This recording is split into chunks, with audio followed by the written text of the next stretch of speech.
ETF index mutual funds నేర్చుకుని stock మార్కెట్లో రాణించాలనుకుంటున్నారా? వెంటనే ఈ నెంబర్కి కాల్ చేయండి.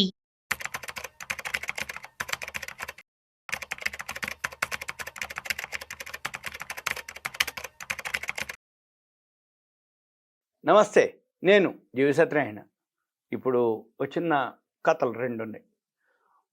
అదృష్టం అంటే అతడిదే అని ఒక ఆర్టికల్ రావటం జరిగింది పేపర్లో.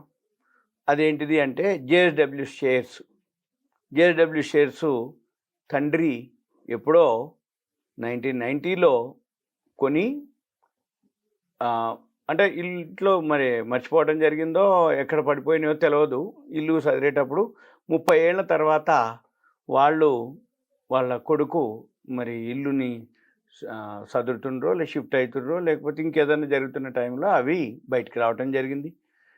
అతన్ని రాత్రి అప్పుడు ₹1,00,000 పెట్టుబడి పెడితే ఇప్పుడు అవి కోట్లలోకి వచ్చినాయి. అదేంటిదో చూద్దాం. 30 ఏళ్ల క్రితం ఒక అతను కర్ణాటకకు చెందిన వ్యక్తి. అతను 1990లో అంటే హర్షద్ మెహతా ఆ టైం 92లో హర్షద్ మెహతా స్కామ్ జరిగింది. షేర్ మార్కెట్ అంటే అప్పటికి ఇంకా ఎవరికి కొత్తగా ఐడియా లేని రోజుల్లోనే ఒక 1990లో ₹1,00,000 పెట్టి జేఎస్డబ్ల్యూ షేర్లు కొనటం జరిగింది. 30 ఏళ్ళు గడిచిపోయింది. ఆ షేర్లు ఆయన దగ్గర అలానే ఉన్నాయి. వాళ్ళ అబ్బాయి చూడటం జరిగింది. వాటి వాల్యూ చూస్తే ₹1,00,000 ఒక వారం క్రిందట ఇది పేపర్లో ఏదైతే న్యూస్ వచ్చిందో ఆ టైంకి ఆయన చూసుకునే టైంకి అది 80 కోట్లుగా ఉండటం జరిగింది అని చెప్పేసి ఆయన సోషల్ మీడియా ద్వారా చెప్పుకోవటం జరిగింది కొడుకు. అతని అదృష్టానికి ఇక నెటిజన్లు కూడా షాక్ అవుతారు, ఇక సంతోషం కూడా వ్యక్తం చేస్తారు. అయితే ఇప్పుడు ఆ 90 కోట్లు వస్తున్నాయి కాబట్టి ఇంకా ఆయన బిజినెస్ చేసుకోవచ్చు, రిటైర్మెంట్ తీసుకోవచ్చు, లైఫ్ ఎంజాయ్ చేయొచ్చు. ఇక అందరూ అతనికి ఇలాంటి అదృష్టవంతుడు అని శుభాకాంక్షలు. అయితే ఈ స్టీల్ కంపెనీలో జేఎస్డబ్ల్యూ జిందాల్ అనమాట అది పేరు. అయితే దాని విలువ ఓకే. ఇక మనం ఏంటిది అంటే ఎప్పుడైతే ఇటువంటివి జరుగుతుంటాయి మనం వింటూ ఉంటాం. గతంలో కూడా ఒకసారి మనము ఒక 8 ఏళ్ల క్రిందట ఒక మనవడు తాతగారు రవి అనే ఒక వ్యక్తి, అతని తాత కూడా 1990లోనే ఎంఆర్ఎఫ్లో ఒక 20,000 షేర్లను కొనుక్కోవటం, అవి 130 కోట్లు 8 ఏళ్ల కిందట కథ ఇది. 130 కోట్లు మనం టీవీలో వీడియోలు ఛానల్స్ అన్నిట్లో చూడటం జరిగింది. అయితే ఆ 130 కోట్లు ఆయన కోమాలోకి పోవటం తాత. అప్పటి నుంచి తర్వాత కోమాలో నుంచి 30 ఏళ్ళ తర్వాత బయటికి రావటం నా ఎంఆర్ఎఫ్ అంటాం. ఎంఆర్ఎఫ్ అంటే మద్రాస్ రబ్బర్ ఫ్యాక్టరీ. ఇప్పుడు 1,40,000 దాకా ఉందనుకోండి, దరిన్నర. అయితే ఎప్పుడైతే అనటం జరిగిందో వాళ్ళు చూడటం జరిగింది, ఇవన్నీ ఎంక్వైరీ చేయటం జరిగింది. ఓకే అంటే దాని మీద బోనస్లు అనుకోండి, ఏవైతే డివిడెండ్లు అనుకోండి, అవన్నీ కలిపి అప్పటికి 8 ఏళ్ల కిందటే 130 కోట్లుగా ఉన్నట్టుగా చెప్పడం జరిగింది. తాత మనవడు, తాత పెద్దవాడు అయిపోయాడు, రవి అనే అతను జరిగింది ఇది. అయితే ఎప్పుడైనా కానీ ఏం జరుగుద్ది, లాంగ్ టర్మ్లోనే పైసలు వస్తాయని చెప్పడం ఈ కథలు రెండు కూడా మనకి.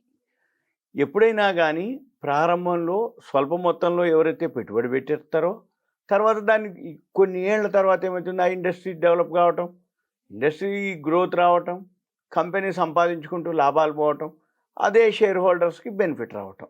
అందుకని చిన్న మొత్తాలు ఎప్పుడైతే మామూలుగా పెడతారో పెరుగుదల జరుగుతూ ఉంటుంది. అంటే ఏండ్లు తర్వాత అది ఒక అయితే అంటే ఏం చెప్తుంది, షేర్ మార్కెట్లో దీర్ఘకాలిక పెట్టుబడి ఎవరైతే పెడతారో నాణ్యమైన స్టాకుల్ని ఎక్కువ కాలం పాటు ఉంచుకోవటంతో అప్పుడు గణనీయమైన లాభాలు వస్తాయని చెప్పేసి చెప్తుంది. ఎంఆర్ఎఫ్ అనుకోండి, జేఎస్డబ్ల్యూ స్టీల్ అనుకోండి.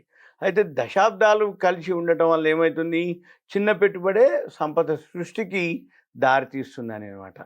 అయితే కాలక్రమేణా ఈ ఎంఆర్ఎఫ్ టైర్లలో వాళ్ళే లీడరు కాబట్టి గణనీయమైనటువంటి వృద్ధి సాధించడం. 20,000 విలువే 1990లో ₹20,000 పెట్టుబడి పెట్టింది 8 ఏళ్ల కిందట. ఇప్పుడు మనం 2025లో ఉన్నాం అంటే 8 ఏళ్ళు అంటే 2017 ఆ టైంలో అప్పటికే 130 కోట్లుగా చెప్పడం జరిగింది. అంటే ఏంది, దీనివల్ల ఏం తెలుస్తుంది, ఎవరైతే షేర్ మార్కెట్ ఉందో రాత్రి రాత్రి రావు, ఇంట్రాడే వాళ్ళకి రావు. దీర్ఘకాలిక పెట్టుబడి పెట్టి కంపెనీ కనుక హోంవర్క్ చేసి వాల్యూ కనుక ఉన్నటువంటి కంపెనీల్లో సెలెక్ట్ చేసి చూస్ చేసుకొని కనుక మీరు పెట్టుబడి పెడితే అవి కొన్నేళ్లకి మంచి పైసలు వస్తాయని చెప్తున్నాయి ఈ 2 కథలు. అంతే తప్ప వేరే ఉద్దేశం కాదు, వేరే అనేది కాదు. ఇటువంటి ఎప్పుడైనా అంటే ఈ షేర్ మార్కెట్లో ఎప్పుడైనా కానీ దీర్ఘకాలిక దృక్పథం ఉండాలి అనేది ప్రాముఖ్యత అనమాట. దానికి కోసం మీకు ఒకసారి గుర్తు చేస్తున్నాం. ఈ మధ్య ఎంఆర్ఎఫ్ మర్చిపోయారు, అది జరిగింది మర్చిపోయారు. మళ్ళీ ఇప్పుడు ఈ మధ్య జేఎస్డబ్ల్యూ స్టీల్ తోటి మళ్ళీ న్యూస్ రావడం జరిగింది, పేపర్లో అన్నిట్లో వచ్చింది. మీకు ఒకసారి దాని కథ గురించి చెప్పి మీరు లాంగ్ టర్మ్ ఇన్వెస్టర్లు కనుక అయితే మంచి కంపెనీలు కనుక సెలెక్ట్ చేసుకుంటే మీరు కాకపోయినా మీ తరం తర్వాత వాళ్ళకి మనము ఏదైతే బంగారం, జాగలు, ఇల్లు, వస్తువులు, ఆస్తులు ఎట్లయితే ఇస్తామో షేర్లు కూడా మంచి కంపెనీ షేర్లను కనుక మనం కొనిచ్చి ఇస్తే అవే ఆస్తుల కింద వాళ్ళకి ఉపయోగపడతాయి. వాళ్ళు కొనే టైంకి చాలా రెట్లు ఎక్కువ ఉంటుంది. తరం మారిపోయింది అంటే కొన్ని వందల రెట్లు పెరుగుతాయి.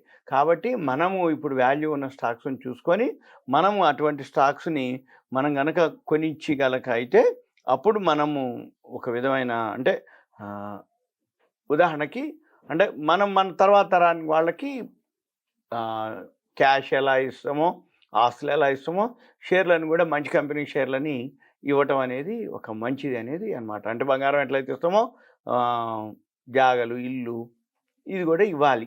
అప్పుడు మంచి కంపెనీలు కనుక సెలెక్ట్ చేసి ఇవన్నీ మీకు అవేర్నెస్ ఎడ్యుకేషన్ మాత్రమే, ఓన్లీ ఇన్ఫర్మేషన్ మాత్రమే.